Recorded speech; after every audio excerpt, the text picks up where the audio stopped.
Alors aujourd'hui, je réponds à une question qui a été posée. Quelles sont les qualités d'une maison Dieu sublimée?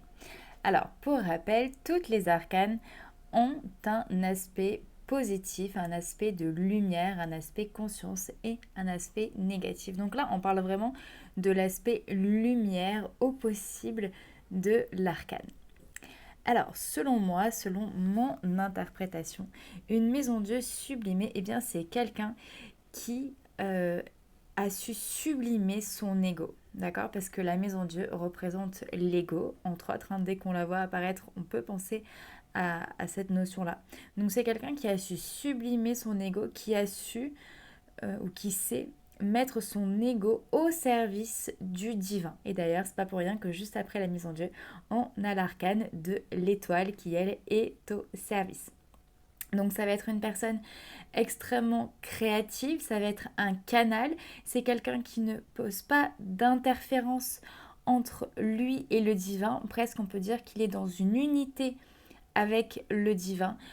Il n'a plus le mental quelque part pour venir interférer. C'est vraiment, on pourrait dire, le canal pur, en fait, celui qui laisse vraiment passer la lumière, qui laisse vraiment passer l'énergie divine, qui est capable de se laisser transcender par ce qui vient et qui est complètement à l'écoute aussi des messages du divin.